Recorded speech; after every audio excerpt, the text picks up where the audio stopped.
Autophagy நடக்கும்போது in fact there are studies saying that ரெகுலராக fasting எடுக்கிறவங்களுக்கு கேன்சர் மாதிரி நோய்கள் வர்றதுக்கு சான்சஸ் ரொம்ப கம்மி. இன்ஃபெக்ஷன் வரவங்களுக்கு, அடிக்கடி யூரின்ல கல்லு தொந்தரவங்க வரவங்களுக்கு, இவங்களுக்குலாம் என்ன சொல்லுவோம்னாக்க, இந்த growth ஹார்மோன்ங்கிறது வந்து ரொம்ப ஒரு வைட்டல் ஹார்மோன். இந்த ஹார்மோன் வந்து நம்ம உடம்ப வந்து யங்கா வச்சுக்கிறதுக்கு யூஸ் பண்ணுறோம். சில மெடிக்கேஷன், சுகர் கண்ட்ரோல் அண்ட் மற்ற general food care and other things பண்ணும்போது நரம்பு ப்ராப்ளம் சிம்டம்ஸ் எல்லாம் சரியாயிடும். ஃபாஸ்டிங்னு பார்த்தீங்கன்னா ஃபாஸ்டிங்கில் பல வகை உண்டு. அதாவது இன்டர்மிட்டன்ட் ஃபாஸ்டிங்னு ஒரு ஃபாஸ்டிங் கேள்விப்பட்டிருப்பீங்க. அதாவது 12 மணி நேரம் சாப்பிடாமல் இருப்பாங்க, அப்புறம் ஒரு 12 மணி நேரத்துக்குள்ளே சாப்பிடணும். அதாவது இன்றைக்கி நைட் 6 மணிக்குள்ளே நம்ம சாப்பிட்டோம்னா நெக்ஸ்ட் டே நம்ம ஒரு 6:30க்கு மேலே ஒரு காஃபி குடித்தோம்னா அது வந்து நம்ம 12:12 ஹவர் இன்டர்மிட்டன்ட் ஃபாஸ்டிங் சொல்லுவோம். அதுவே நம்ம ஒரு 8 o'clock ஃபஸ்ட்டு சாப்பிட்டோம்னா அதுக்கு வந்து அதை வந்து நம்ம வந்து we will say it's a 14:10 fasting அப்படின்னு சொல்லுவோம். ஸோ அந்த மாதிரி இன்டர்மிட்டன்ட் ஃபாஸ்டிங்க்கு டைமிங்ஸ் இருக்குது. இப்போ ஃபார் எக்ஸாம்பிள் நம்ம ஃபஸ்ட் மீல் 12 மணிக்கு சாப்பிட்றோம், லாஸ்ட் மீல் வந்து நம்ம 6 o'clock அந்த மாதிரி சாப்பிட்றோம்னா we call that as 18:6 hours fasting அப்படின்னு சொல்லுவோம். So these are all types of intermittent fasting. இப்போ நம்ம கல்ச்சர்லேயும் நம்ம பண்ணுறது வந்து we do a full day fast. அதாவது தண்ணி மட்டும் எடுத்துகிட்டு ஒரு 1 day in a week or in a monthல 1 day we do. ஸோ ஃபாஸ்டிங்க்கு பல பெனிஃபிட்ஸ் உண்டு. அது one of the common benefits வந்து நம்ம ஆட்டோமேட்டிக்லி நம்ம சர்க்கரை அளவுகள் அந்த அன்னைக்கு குறைஞ்சிரும். அண்ட் மற்ற அவர் சொன்ன மாதிரி நம்ம உடம்புலேருந்து டாக்ஸின்ஸ் எடுக்கிறதுக்கு ஒரு முக்கியமான விஷயம் வந்து ஃபாஸ்டிங். இது இல்லாமல் ஒரு முக்கியமான விஷயம் என்ன நம்ம உடம்புல நடக்கும்னா ஆட்டோஃபேஜி அப்படின்னு சொல்லி ஒரு விஷயம் நம்ம உடம்புல நடக்கும். அதாவது நம்ம உடம்புக்கு வந்து சத்துக்கு ஃபுட் இல்லை. அந்த டைமில் பாடி என்ன பண்ணுன்னா it will start eating the bad cells. அதாவது நம்மகிட்ட இருக்கிற பேட் செல்ஸ், அதாவது கேன்சர் காசிங் செல்ஸோ மோசமான செல்ஸை ஃபஸ்ட்டு டைஜஸ்ட் பண்ணி அதுலேருந்து எனர்ஜி எடுத்துக்கும். ஸோ இது வந்து ஒரு வே ஆஃப் ப்ரிவென்ஷன். ஃபாஸ்டிங் வந்து நம்ம எல்லா கல்ச்சர்லையும் இருக்கிற காரணம் வந்து இந்த ஆட்டோஃபேஜிங்கிற ஒரு விஷயம் நடக்கிறங்காட்டி நம்ம உடம்பை வந்து இது ஒரு ரிப்பேர் ப்ராசஸ். அதனால தான் நம்ம எல்லா கல்ச்சர்லையுமே we had it as a regular part. So அந்த ஆட்டோஃபேஜி நடக்கும்போது in fact there are studies saying that ரெகுலராக ஃபாஸ்டிங் எடுக்கிறவங்களுக்கு கேன்சர் மாதிரி நோய்கள் வர்றதுக்கு சான்சஸ் ரொம்ப கம்மி. ஏன்னா அந்த கேன்சர் செல்ஸை தான் ஃபஸ்ட் நம்ம உடம்பு வந்து சாப்பிட்ரும் for energy during fasting. So different types of fasting, ஓமேடுன்னு சொல்லுவாங்க. இன்டர்மிட்டன்ட் ஃபாஸ்டிங்லேயே வந்து 1 meal a dayனா அது ஓமேடுன்னு சொல்லுவாங்க. அதாவது ஒரு நாளைக்கு ஒரு தடவை மட்டும் சாப்பிட்றது. அப்புறம் 3 days ஃபாஸ்டிங், 5 days ஃபாஸ்டிங், இந்த மாதிரி பல டைப்ஸ் ஆஃப் ஃபாஸ்டிங். அந்த ஃபாஸ்டிங் பீரியடில் வெறும் தண்ணி மட்டும் குடிச்சிட்டு இருக்க முடியும். நிறைய பேர் இருந்திருக்கிறாங்க 28 days 30 days ஃபாஸ்டிங் இருக்கிறவங்களும் இருக்காங்க. அமெரிக்காலெல்லாம் கிளினிக்ஸே இருக்குது, ஃபாஸ்டிங் கிளினிக்ஸ். நீங்கள் அந்த கிளினிக்கில் போய் நீங்கள் அட்மிட் ஆகிட்டிங்கன்னா அவங்க வந்து ஒரு டாக்டர்ஸோட பார்வையிலேயே வந்து பிகாஸ் நமக்கு பல பிரச்சனைகள் இருக்கும். ஸோ மருந்தும் நம்ம சாப்பிட்ருந்தா இப்போ அவர் சொன்ன மாதிரி நீங்கள் மருந்தை எடுக்கக்கூடாது, ஏன்னா இல்லைன்னா நமக்கு சுகர் லோ ஆயிரும். நம்ம ஃபாஸ்டிங்கில் வேறு நம்ம மாவு சத்தே கொடுக்கல. அந்த மாதிரி டைமில் வந்து நம்ம என்ன மாதிரி ஃபுட் எடுக்கிறது. ஸோ யூ நீட் ஒரு டாக்டர்ஸ் அட்வைஸோட ஃபாஸ்டிங் பண்ணுறது வந்து ரொம்ப நல்லது. ஸோ ஒன்று வந்து இந்த ஆட்டோஃபேஜிங்கிறது, இன்னொன்று வந்து நம்ம மெயினாக சொல்கிறது வந்து இந்த க்ரோத் ஹார்மோன் அப்படின்னு சொல்லுவோம். இந்த க்ரோத் ஹார்மோனுங்கிறது வந்து ரொம்ப ஒரு வைட்டல் ஹார்மோன். இந்த ஹார்மோன் வந்து நம்ம உடம்பை வந்து யங்காக வச்சுக்கிறதுக்கு யூஸ் பண்ணுறது. சின்ன வயசில் ஒரு 22-23 வயசு வரைக்கும் க்ரோத் ஹார்மோன் ஆட்டோமேட்டிக்காகவே அதிகமாக இருக்கும். ஒரு 25 வயசுக்கு மேலே பார்த்தீங்கன்னா அந்த க்ரோத் ஹார்மோன் படிப்படியாக குறைஞ்சிட்டே வரும். ஆனால் ரெகுலராக எக்ஸசைஸ் பண்ணுறவங்களும் ரெகுலராக ஃபாஸ்டிங் இருக்கிறவங்களுக்கும் இந்த க்ரோத் ஹார்மோன் அளவுகள் வந்து அதிகமாகவே இருக்கும். ஸோ அந்த ஃபாஸ்டிங் வந்து வில் ஹெல்ப், அதாவது it will also help you to look younger. அந்த லாங்குவிட்டிக்கு ரொம்ப யூஸ்ஃபுல்லான ஒரு விஷயம் வந்து ஃபாஸ்டிங். அதுக்கு மெயின் ரீசன் வந்து இந்த க்ரோத் ஹார்மோன். ஸோ ஒரு 24 hours ஃபாஸ்டிங் இருக்கிறவங்களுக்கு இந்த க்ரோத் ஹார்மோன் லெவல்ஸ் நாங்கள் நிறைய டெஸ்ட் பண்ணி பார்த்துருக்குறோம். அதோட அளவுகள் வந்து கொஞ்சம் கொஞ்சமாக இன்க்ரீஸ் ஆகும். அது 48 hours ஆகும்போது 24 hours விடவே க்ரோத் ஹார்மோன் லெவல்ஸ் வந்து அதிகமாக இருக்கும். மூணாவது முக்கியமான விஷயம் என்னென்னா, ஒரு 36 மணி நேரத்துக்கு மேலே ஃபாஸ்டிங் எடுக்கும்போது நமக்கு வந்து ஸ்டெம் செல்ஸ் ப்ரொடியூஸ் ஆகும்.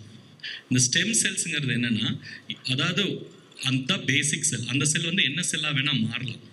ஸோ அந்த செல்ஸ் வந்து நமக்கு வந்து usually 3 to 4 times higher production எப்போ நடக்கும்னா இன் த செகண்ட் டே ஆஃப் ஃபாஸ்டிங்லேருந்து பார்த்தீங்கன்னா ஸ்டெம் செல் அளவுகள் அதிகமாகும்.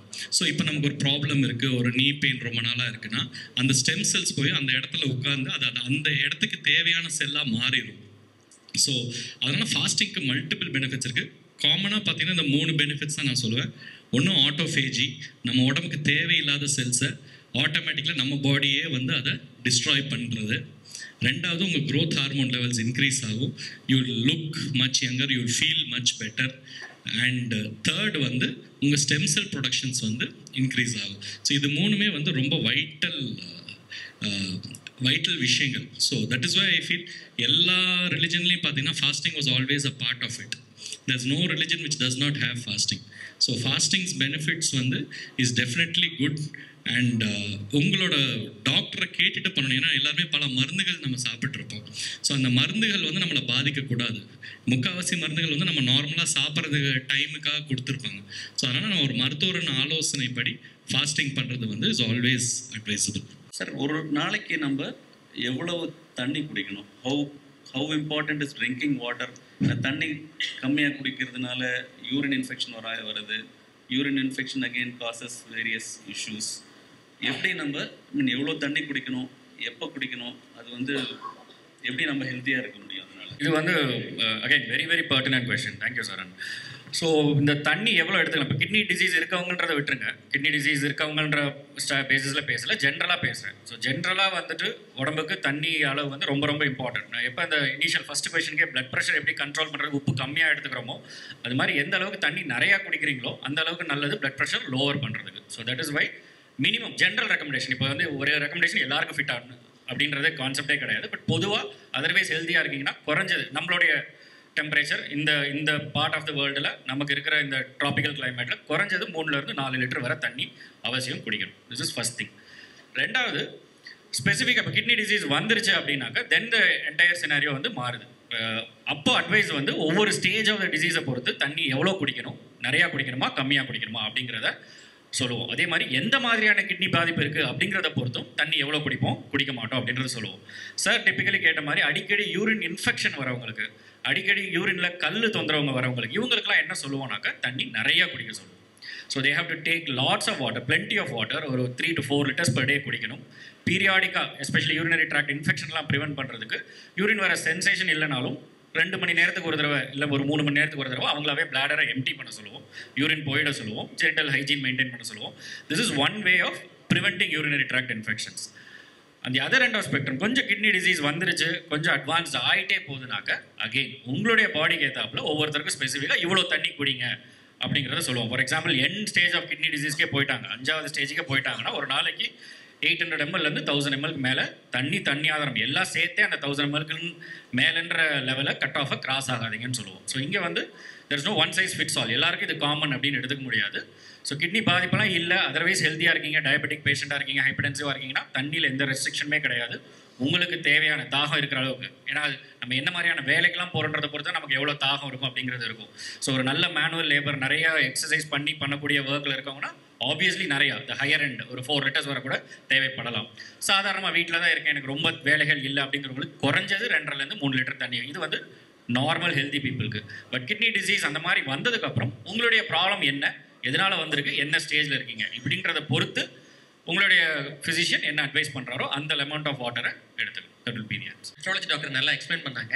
இதில் 2-3 முக்கியமான பாயிண்ட் இருக்குது. என்னென்னா தண்ணி குடிக்கிறது எவ்வளோ குடிக்கிறோம் நிறைய பேருக்கு தெரிய மாட்டேங்குது. ஏன் தெரிய மாட்டேங்குதுன்னா எல்லாருமே ஒரு காமன் பூல் ஒரு தண்ணி வச்சுருப்பாங்க பாத்திரத்தில், அப்படியே எடுத்து குடிச்சிட்டு இருப்பாங்க. எவ்வளோ குடிக்கிறாங்கன்னு கணக்கு தெரியாது.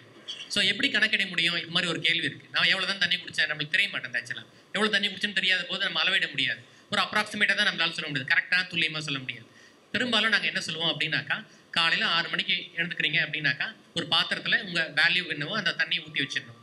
நைட் 9 o'clock அந்த தண்ணி ஃபினிஷ் பண்ண நீங்கள் ட்ரை பண்ணணும். அப்புறம் தண்ணி குடிக்கிறது அட்ட ஸ்ட்ரெச் 1 லிட்டர் அப்படி குடிக்கக்கூடாது. பிரித்து குடிக்கணும். ஆக்சுவலாக வந்து டிஸ்ட்ரிபியூட் பண்ணணும். ஒரு டைமே 1 லிட்டர் குடிச்சிட்டேன், மதியானம் 1 லிட்டர் குடிச்சிட்டேன், நைட் 1 லிட்டர் குடிச்சிட்டேன், that is wrong. So you have to distribute. அப்போ தான் வந்து கிட்னி ஃபில்ட்ரேஷன் நல்லாயிருக்கும். அப்புறம் ஹார்ட் பேஷண்ட்ஸுக்கு வந்து தண்ணியில் சில ரெஸ்ட்ரிக்ஷன்ஸ் வந்துடும். ஏன்னா ஹார்ட் ஃபெயிலியர் ஆகிடுச்சுன்னு வச்சுக்கோங்களேன், ஹார்ட் பம்பிங் கம்மியாயிடுச்சு, நீங்கள் குடிக்கிற தண்ணி திருப்பி அந்த வால்யூமை பம்ப் பண்ணி தான் ஆகும். ஸோ அவங்க ரெஸ்ட்ரிக்ஷன் கேட்டகரி கீழே வந்துருவாங்க. எப்படி கிட்னி பேஷண்ட் சொன்னாரோ அதே மாதிரி ஹார்ட் ஃபெயிலியர் ஆன பேஷண்ட்ஸ் நான் சொல்கிறேன். ஹார்ட் பம்பிங் கம்மியாக இருக்குன்னு சொல்லுவாங்க, அவங்களுக்கு தண்ணி குடிக்கிற அளவுக்கு வேறுபடும். ஒரு எக்ஸாம்பிள் சொன்னோன்னா நார்மலாக வந்து 3 to 4 லிட்டர் சொல்கிறாங்கன்னா அவங்க வந்து பார்த்தீங்கன்னா ஒரு 1500 ml கீழே வந்துருவாங்க. ரொம்ப பம்பிங் கம்மியாக இருந்தால் 800 ml 900 ml அப்படி கூட குறைஞ்சிடலாம். ஸோ அந்த ஆலோசனை கரெக்டாக கேட்டு நம்ம அளவு கரெக்டாக கணிச்சு கரெக்டாக குடிக்கணும். தண்ணி குடிக்கணுன்றது ரொம்ப முக்கியம் தான். ஏன்னா நீர் அழிவு நோய். ஸோ யூரின்ல மட்டும்தான் நீர் வேஸ்டாக போகுன்ற அவசியம் இல்லை. நம்மளோட தோல், நம்மளோட பாடி டெம்பரேச்சரை மெயின்டைன் பண்ணுறது எல்லாத்துக்குமே சேர்ந்து தான் உடம்புல நீர் ரொம்ப தேவை. ஸோ ஸ்கின்ல இருந்து கூட வாட்டர் எவாபரேட் ஆகிறது. உட்காந்து ஒரே இடத்துல உட்காந்துட்டு இருக்கேன், எனக்கு வேர்க்கவே இல்லை, அதனால நான் நிறைய குடிக்க மாட்டேன்னு சொல்றது தப்பு. ஒரு நாளைக்கு எப்படி இருந்தாலும் சார் சொன்ன மாதிரி 3 லிட்டராவது ஒரு ஆளுக்கு தேவைப்படும். சும்மாவே உட்காந்துருந்தா வேர்க்கவே இல்லைன்னா கூட அதுக்கு தேவை ஏற்படுத்தக்கூட கிட்னி பிரச்சனை இருக்கவங்களுக்கு அந்த ரெஸ்ட்ரிக்ஷன் இருக்குமே தவிர, நார்மலாக சுகர் இருக்கவங்களுக்கு யூரின்ல மட்டும்தான் நீர் வேஸ்டாக போகணும், யூரின் வரல அதனால வந்து நீர் எனக்கு வேஸ்டாக போகலன்னு நினைக்கவே கூடாது. எப்பவுமே நீர் அழிவு இருக்கவங்களுக்கு ஏதாவது ஒரு விதத்தில் நீர் யூஸ் ஆகாமல் பாடியில் இல்லாமல் வெளியே போய்கிட்டே தான் இருக்க போகுது. ஸோ அது இல்லாமல் நான் சொல்ல வந்தது அவர் சார் சொல்லிட்டாரு, ஒரே நேரத்தில் 1 லிட்டர் 1/2 லிட்டர் குடிக்கிறது நல்லது கிடையாது. ஸோ நம்ம ஹாஸ்பிட்டல் அட்மிட் ஆனாங்கன்னா நம்ம ஐவி ஃப்ளூயிட்ஸ் கொடுக்கும்போது 1 மணி நேரத்துக்கு 75 to 100 ml கொடுக்கணும். அது வந்து உடம்புக்கு தேவையானது. ஒரு நாளைக்கு 2 லிட்டர் வர மாதிரி நாங்கள் ஐவி வழியாக கொடுக்குறோம் அப்படின்னா அந்த ஃப்ரீக்வன்சி தான் முக்கியம். ஸோ அவர் சொன்ன மாதிரி ஃப்ரீக்வெண்ட்டாக ஒரு மணி நேரத்துக்கு 1 கிளாஸ் தண்ணி அப்படின்ற அளவுக்கு நம்ம குடிக்கணும், உடம்புக்கு தேவையாக இருக்கும். நைட்டு படுக்கிறதுக்கு முன்னால் தண்ணி குடிக்கணும்னு வச்சுக்கோங்க. ஆல்ரெடி நீரிழிவு ப்ராப்ளம் இருக்குது, அடிக்கடி எழுந்து பாத்ரூம் போக வேண்டியிருக்கு, ஸ்லீப் டிஸ்டர்ப் ஆகுது. ஸோ உங்கள் அட்வைஸ் என்ன? அது மாதிரி வரும். நாள் ஃபுல்லாக தண்ணி நீங்கள் நல்லா குடிச்சிங்கன்னா நைட்டு நீங்கள் படுக்கும்போது உங்களுக்கு தண்ணி தேவைப்படக்கூடாது. ஸோ நைட்டு என்ன கேட்டிங்கன்னா அவங்களோட தேவை ஏற்படுத்தாங்க. உங்களுக்கு நாக்கு வறண்டு போகுது, நீங்கள் ஏதாவது வேலை செஞ்சுருக்கீங்க, டயர்டாக இருக்குன்னா மட்டும்தான் நீங்கள் தண்ணி நிறையா குடிக்கணும். ஸோ நைட்டு என்னோட அட்வைஸ் நீங்கள் கேட்டிங்கன்னா தண்ணி நீங்கள் வெறும் வயிற்றில் இருக்கிறதா நல்லது. காலையில் எந்திரிக்கும் போது நீங்கள் எப்படி இருந்தாலும் உடம்பு நீர் ரொம்ப சத்து கம்மியாக இருக்கும், டீஹைட்ரேட்டாக இருப்பீங்க. நார்மலாக இருக்கவங்களே காலையில் எந்திரிச்ச உடனே நீங்கள் ஒரு 1/2 லிட்டர் குடிக்கணும். இன்னொரு ஸ்பெசிஃபிக் கண்டிஷன், ஜென்ஸ்க்கு இந்த ப்ராஸ்டேட் ரிலேட்டட் ப்ராப்ளம் வரும். 50 வயசுக்கு மேலே இருக்கவங்களுக்கு அவங்களுக்கு தான் இந்த நைட் அடிக்கடி யூரின் போகிறது. குறைஞ்சது ஒரு 4 to 5 வாட்டி ஒரு தடவை எழுஞ்சிட்டாலே தூக்கம் கெட்டு போயிடும். ஸோ அந்த மாதிரி இருக்கவங்களுக்கு as we'll tell them specifically night ஒரு 7-8 மணிக்கு மேலே ரொம்ப தண்ணி குடிக்காதீங்க, முடிஞ்சளவு அவாய்ட் பண்ணிக்கோங்க. லாஸ்ட் சிப் ஆஃப் வாட்டரை ஒரு 8 மணிக்குள்ளே இது பண்ணிட்டீங்கன்னா பை த டைம் நீங்கள் பெட்டுக்கு போகிறதுக்கு முன்னாடி ஒரு தடவை பிளாடர் எம்டி பண்ணிடலாம். ஸோ அதுக்கப்புறம் rest of the night you should be able to sleep through it. So அந்த மாதிரி அட்வைஸும் கொடுப்போம். But otherwise like sir told, it's a very valid thing. Day time ஃபுல்லாக ஸ்ப்ரெட் பண்ணி நீங்கள் தண்ணி குடிச்சிக்கிட்டிங்கன்னா நைட்டு குடிக்க வேண்டிய அவசியம் மோஸ்ட் ஆஃப் த பீப்புளுக்கு தேவைப்படாது. நிறைய பேருக்கு பார்த்தீங்கன்னா வயசு ஆக ஆக சுகர் இருக்கிறவங்க, இல்லாதவங்க, பட் மோஸ்ட்லி டயபெட்டிஸ் பேஷண்ட்ஸ் இருக்கவங்களுக்கு நடக்கும்போது கஷ்டப்படுறாங்க. அந்த கெயிட் ப்ராப்ளம்ஸ் இருக்குது, நடக்கும்போது தடுமாறுறது, கீழே விடுறது. ஸோ அந்த இதனாலேயே சில பேருக்கு ஹிப் ஃப்ராக்சர்ஸ்லேருந்து வர தொடங்குது. மேடம், இந்த கெயிட் பேலன்ஸை எப்படி இம்ப்ரூவ் பண்ண முடியும்? எப்படி கெயிட் ப்ராப்ளம்ஸ் வராமல் தடுக்க முடியும்? இந்த மாதிரி நடக்கிறதுல கஷ்டம். அதாவது கெயிட் ப்ராப்ளம்ஸ் வர்றது வந்து ஒன்று அந்த காலில் அந்த உணர்வு கம்மியாக இருக்கிறதுனால, 2வது அந்த கால் பாதத்தில் இருக்கிற மசில்ஸ்லாம் கொஞ்சம் வீக்னஸ் வர்றதுனால, நார்மல் ஸ்ட்ரென்த் இல்லாததுனால, 3வது அந்த ஆட்டோனாமிக் நியூரோபதி. அதாவது நம்ம எழுந்து நடக்கும்போது நமக்கு நார்மலாக இருக்க வேண்டிய பேலன்ஸும் பிபி கண்ட்ரோலும் இல்லாததுனால தான் காமனாக இந்த மாதிரி நடக்கும்போது இந்த கஷ்டம் வருது. ஸோ இதை நம்ம எப்படி அட்ரஸ் பண்ணலான்னா, ஒன்று நம்ம பிளட் சுகரை கரெக்டாக கண்ட்ரோலில் வச்சுக்கிறது, 2வது நம்ம பாதத்தை அப்பப்போ செல்ஃப் எக்ஸாமினேஷன், அதாவது பாதத்தை டெய்லி காலையிலையும் ஈவினிங்கும் செக் பண்ணி ஸ்கின் இன்டாக்டாக இருக்கான்னு பார்த்துக்கிறது, ஸ்கின்ல ஏதாவது எங்கேயாவது விரிசலோ இல்லை ஒரு புண்ணோ ஏதாவது இருக்கான்னு டெய்லி பார்த்து செக் பண்ணுறது. அதே மாதிரி ரொம்ப நேரம் உட்காந்துட்டு எழுந்திரிச்சு நடக்க ஆரம்பிக்கும் போது மயக்கம் ஏற்படலாம், நடக்கும்போது தடுமாற்றம் ஏற்படலாம். ஏன்னா நம்ம உட்காந்துட்டு கீழே எழுந்திரிக்கும் போது கீழே கால்லேருந்து உங்களுக்கு ரத்த ஓட்டம்லாம் மேலே அந்த நரம்புகளோட ஆக்ஷன்னால ரத்த ஓட்டம் கீழேருந்து மேலே அகெயின்ஸ்ட் கிராவிட்டி போகணும். ஸோ அதில் கொஞ்சம் டைம் லேக் ஏற்படலாம் சுகர் இருக்கிற நரம்பு பிரச்சனைனால. ஸோ அந்த மாதிரி இருக்கும்போது உட்காந்து எழுந்திரிச்சிட்டு நடக்கும்போது ஒரு ஃபியூ செகண்ட்ஸ் எழுந்திரிச்சு நின்று கொஞ்சம் ஒரு ஸ்டெடி ஆகிட்டு கொஞ்சம் நடக்க ஆரம்பிக்கலாம். ஒரு ஃபியூ செகண்ட்ஸ் வெயிட் பண்ணிவிட்டு நின்று கொஞ்சம் ஸ்டெடி ஆகிட்டு நடக்க ஆரம்பிக்கணும் நம்ம. அதே மாதிரி கொஞ்சம் ஃபுட் மசில் எக்ஸசைசஸ்னு இருக்குது. அதாவது கால் பாதத்துக்குரிய மசில்ஸுக்குன்னு ஒரு சில ஸ்ட்ரெங்தன் பண்ணுற எக்ஸசைசஸ் நம்ம டெய்லி பண்ணோன்னா அந்த கால் மசில்ஸ் எல்லாம் ஸ்ட்ரெங்த் ஆகி நடக்கும்போது கொஞ்சம் கால் தரையில் படும்போது அழுத்தமாக படும், ப்ளஸ் நடக்கும்போது நமக்கு கிடைக்க வேண்டிய பேலன்ஸ் வந்து நார்மலாக கிடைக்கும் நமக்கு. அண்ட் அதே மாதிரி நடக்கிற சரௌண்டிங்ஸ்லேயும் வந்து எதுவும் காலில் அடிபட்டு அடிபடாமல் இருக்கிற மாதிரி சரௌண்டிங்ஸ் எல்லாம் நம்ம கொஞ்சம் சேஃபாக வச்சுக்கிற மாதிரி இருக்கும். காலில் எதுவும் புண்ணாகிராமல் எதுவும் காலில் குத்திராமல் இருக்கிறதும் நம்ம பார்த்துக்க வேண்டி இருக்கும். கால் நரம்பு பாதிப்பு பார்க்குறோம், நிறைய பேர் வித் டயபிட்டிஸ் பார்க்குறோம். இந்த நரம்பு பாதிப்பு ஒரு மெயின் இது சொல்கிறோம், சுகர் கண்ட்ரோல் பண்ணோன்னா ஓரளவுக்கு அதுக்கு கண்ட்ரோல் வரும்னு. வேறு ஏதாவது ட்ரீட்மெண்ட் இருக்குதுங்களா? நிறைய almost 70-80% of patients with diabetes numbness சொல்கிறாங்க. நைட் படுக்கும்போதுன்னு இல்லை, சில டைமில் காலில் உணர்ச்சி இல்லாமல் இருக்கிறது, காலில் எரிச்சல் வர்றது. ஸோ இதுக்கு என்ன பண்ணுறது? வராமல் சொல்கிறது எல்லாமே சொல்கிறது ஒரே ஒரு இதுதான், சுகர் கண்ட்ரோல் பண்ணுங்கள், சுகர் கண்ட்ரோல் பண்ணுங்கன்னு. சுகர் கண்ட்ரோல் பண்ணாலும் அந்தளவு எஃபெக்ட் பார்க்கறது கிடையாது. ஸோ ஏதாவது ப்ராக்டிக்கல் அட்வைசஸ் இருக்குங்களா? ஸோ இந்த மாதிரி நரம்பு தொந்தரவுகள் வரும்போது சுகர் கண்ட்ரோல் சார் சொன்ன மாதிரி, ரெண்டாவது நம்ம இந்த பாதத்தை நம்ம செல்ஃப் கேர், இந்த மாய்ஸ்சரைசிங் க்ரீம் எல்லாம் போட்டு இந்த காலை நல்லா மாய்ஸ்சரைஸ்டாக வச்சுக்கிறது, கால் மசில்ஸ்க்குரிய எக்ஸசைஸ் பண்ணுறது. அதை தவிர கொஞ்சம் வலி ரொம்ப இருக்குது, இல்லை காலில் வந்து கொஞ்சம் குத்தலாக இருக்குது, காலில் எரிச்சல் இருக்குது, அந்த மாதிரி இருக்கும்போது நம்ம அதுக்குன்னு ஒரு சில நரம்புக்குன்னு கொடுக்குற ஒரு சில மெடிகேஷன்ஸ் மருந்துகள் இருக்குது. இந்த மாதிரி நரம்பு வலியை கட்டுப்படுத்தக்கூடிய மருந்துகள் இருக்குது.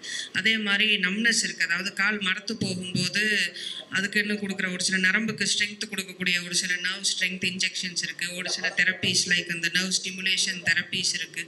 ஸோ அதெல்லாம் கொடுக்கும்போது கொஞ்சம் இந்த காலோட நம்னஸ் எல்லாம் கொஞ்சம் இம்ப்ரூவ் ஆகும் நமக்கு. இப்போது முக்கால்வாசி என்னோட பேஷண்ட்ஸ்னு வரவங்க சர்க்கரை வியாதி இருக்கவங்க, நரம்பு, கால் வலி, கை கால் குடைச்சல், அதுதான் முக்கால்வாசி சரி பண்ண முடியாத ஆனால் பெர்மனண்ட்டோட சொல்யூஷன் இல்லாத ஒரே ஒரு பிரச்சனை.